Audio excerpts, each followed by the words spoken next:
Hey everybody, Genesis 7 here. Hope you're all doing well and welcome back to the channel. Now in today's video, we're going to be talking about my thoughts and opinions of Crisis Core Final Fantasy VII Reunion. You can see the smile on my face. I'm very excited to talk about this game, but you'll know why as we go throughout the video. But a little bit of a disclaimer for you, just a couple of disclaimers straight off the bat. I cannot talk about anything past Chapter 5, though you know me with my reviews, I do not go into story anyway. I'll touch on it, but there'll be nothing spoily whatsoever. And that includes the footage I'll be showing you, so the B-roll footage will be everything before Chapter 5, but I'll keep it even earlier than like 4 and 3, just because I want to be kind to you guys and let you guys experience this for yourselves. That being said, shout out to Square Enix for providing me with a review code pretty damn early, which I'm very grateful for, so I can get these thoughts and opinions and the B-roll footage for you guys. So hit the thumbs up button and subscribe to the channel because we are going to get into this. And before we go into the review itself, I kind of like to go with a history of me and whatever I'm talking about. This is Crisis Core Final Fantasy VII Reunion. Now it all began for me with this right here. That is right, the original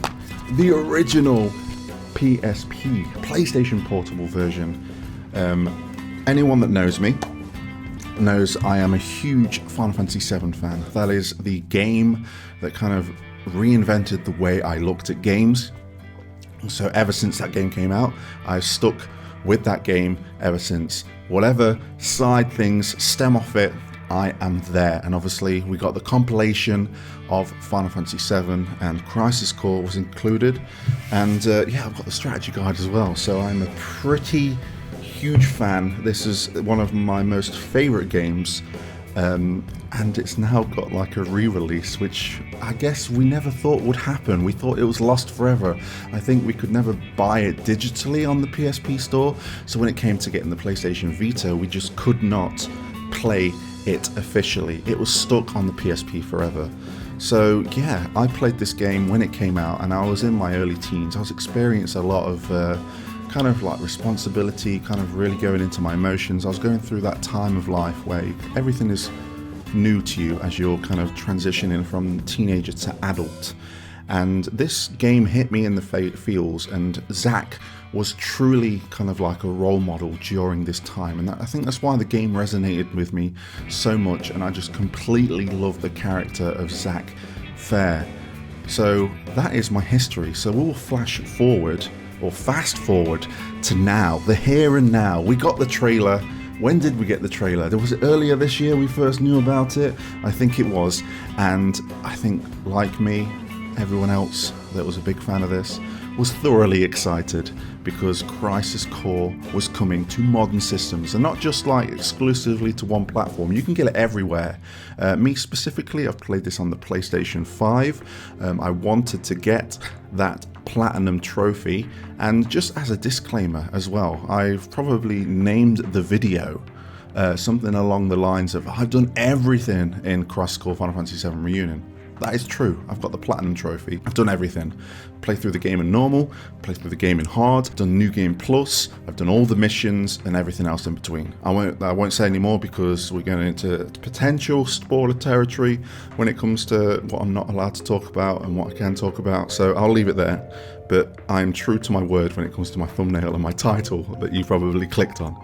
So, where can we begin talking about Crisis Core Final Fantasy VII Reunion? I think it's only natural to talk about this kind of rehash of the graphics, this reinvention of the graphics.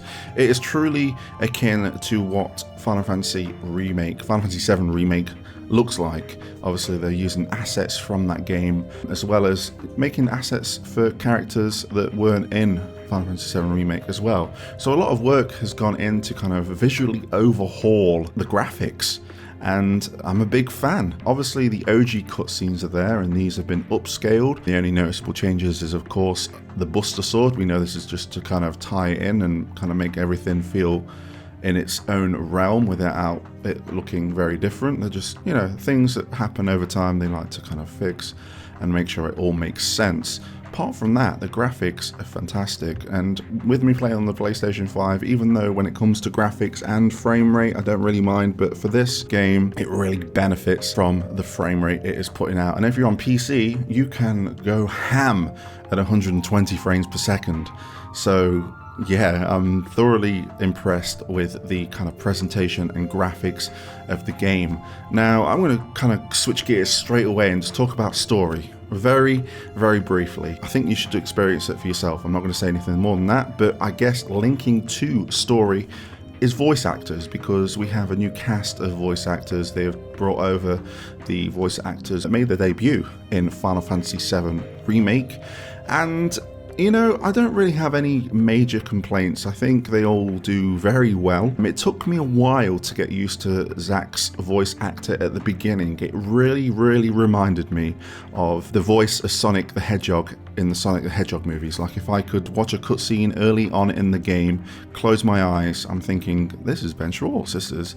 Obviously it isn't, but that was the vibe I was getting. But I can tell you, as the game progresses, the voice acting is a lot better from Zack and more akin to what we know. Another notable voice I will kind of say about is Angeal. Again, the same to begin with, very kind of like almost robotic from the Angeal voice actor, but as time goes on you get used to it, and it's almost like they find their stride as well, because you've got to remember these aren't new lines where they are given like a voice direction and they can kind of go off the beaten path a little bit with their voice. This is a script that is already written and a script that they have to keep to. I mean, a few words have changed here and there, but overall they have to keep to it, and I think that kind of taints the voice acting just a little bit on the early stages, but it feels like they get into their swing as the game progresses.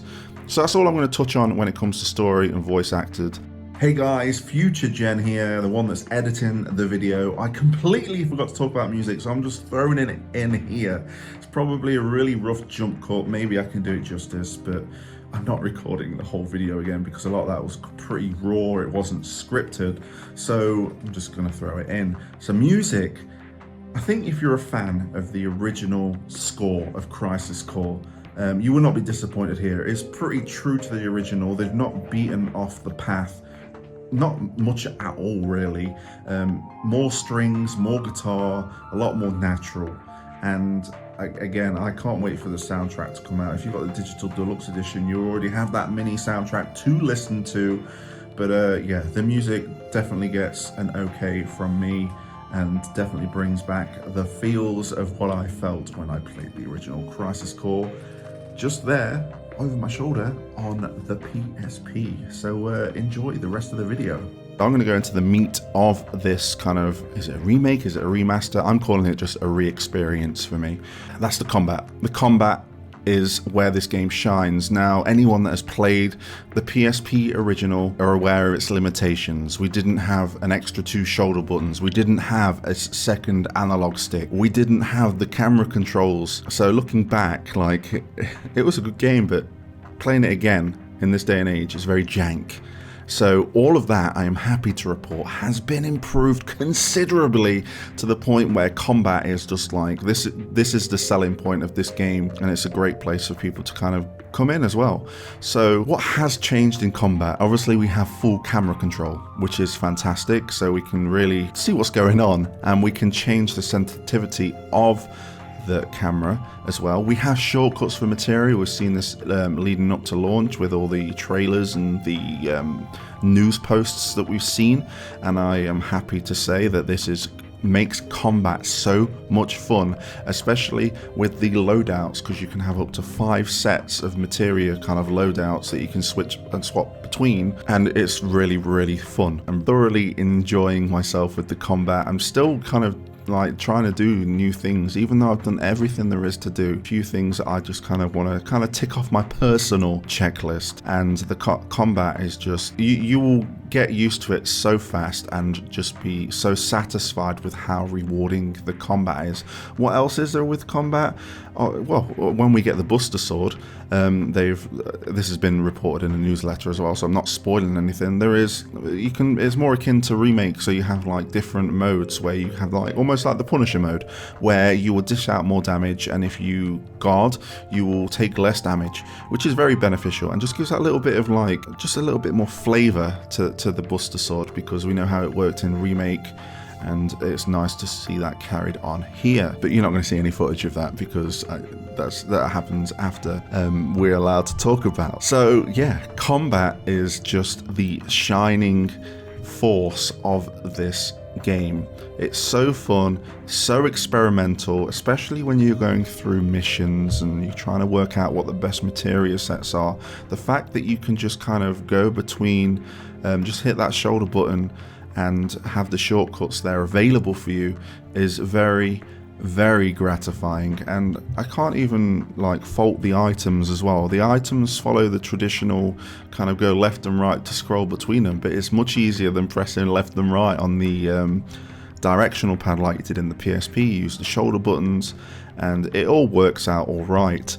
I guess I can touch on the DMW for a brief second. Obviously we have the option of it still being as random as it was in the PlayStation Portable version, but now we can choose when to use the attacks. They kind of store themselves unless we get like a different DMWs, and then it takes over. So for example, if you've got Angeal, it will be there for you to use. Press triangle to use. If you don't use it, you don't have to, but sometimes, for example, if a DMW for Sephiroth happens and it takes over, Octoslash is there as opposed to what you had for Rush Attack with the Angeal.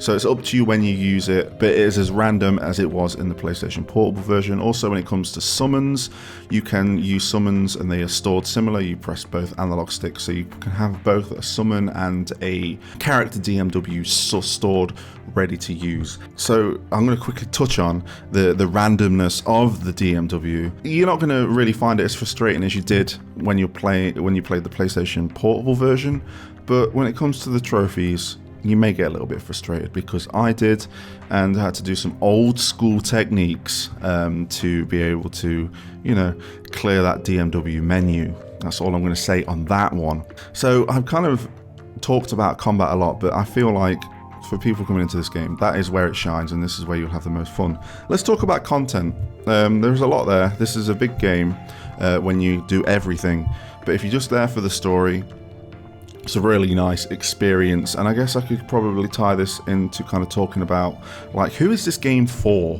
Why are we getting this remaster, remake, re-experience of this game now? So I feel there's a few boats you can be in. You can be someone that has played Final Fantasy VII Remake, and without spoiling anything of Final Fantasy VII Remake, you're questioning who Zack is. You want to know who Zack is. This is the perfect game for you to go over to and experience that and know, and then have the same questions that people that have played the original, they've gone through all the compilation and played Remake have got. You'll be in the same boat as us now.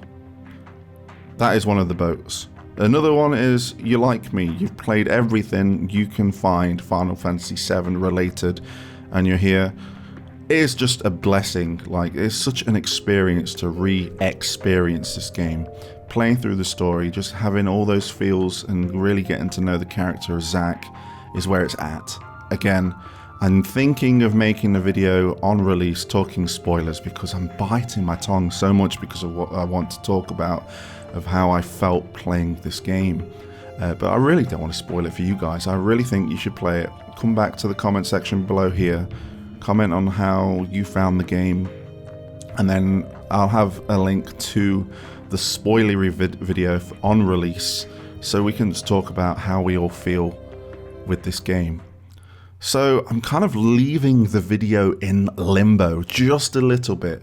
Talked about everything I want to, and kind of want to throw at you guys to get excited for this game without spoiling too much. I don't think I've hit any spoilers whatsoever. But people that have played the PSP original probably know things that I'm alluding to in that respect. But again, if you really liked Final Fantasy VII Remake and you played all the way through and you wanted just a little bit more, this is perfect for you with the road to Rebirth. For people like me, again, this is just such a pleasure re-experiencing the story. And I think on that note, I'm going to leave it there because I don't want to go into anything else. I think I've covered the main bases of what I want to do. I've talked about everything I can, and I just hope that you guys are hyped for the launch of Final Fantasy VII Crisis Core Reunion. Official title is Crisis Core Final Fantasy VII Reunion. Need to get that right, especially when it comes to my title and like tagging everything. But yeah, I hope this video got you interested, got you a little bit hyped. Just sharing my thoughts and opinions, and the B-roll footage, I'm hoping it did justice. I did take it from very early on the game, so there might be things that you've already seen, or things that you've seen from other reviewers. But again, this is a game I think you should play if you have played Final Fantasy VII Remake, or if you're a fan of Final Fantasy VII. End of. For people that are just seeing this game and think, oh, this looks interesting, yeah, I think you should play this as well, and then play Final Fantasy VII the original, and then play Final Fantasy VII Remake, maybe watch the films, have a look at a playthrough of Dirge of Cerberus maybe, and we will all be in the same boat, ready for Rebirth. I think that's why this game has come when it has. So we're all in the same boat for Final Fantasy VII Rebirth coming next winter. So I am thoroughly excited. I'm going to stop wallowing on now because I'm just really happy. Like I got to play one of the games that I really enjoyed in my teens again, and yeah, I can't wait for you guys to experience it too. So on that being said, before I get lost in reminiscing my memories, hit the thumbs up button, subscribe to the channel if you like what you see, and leave a comment down below. And until next time, guys, I'll catch you on the flip side.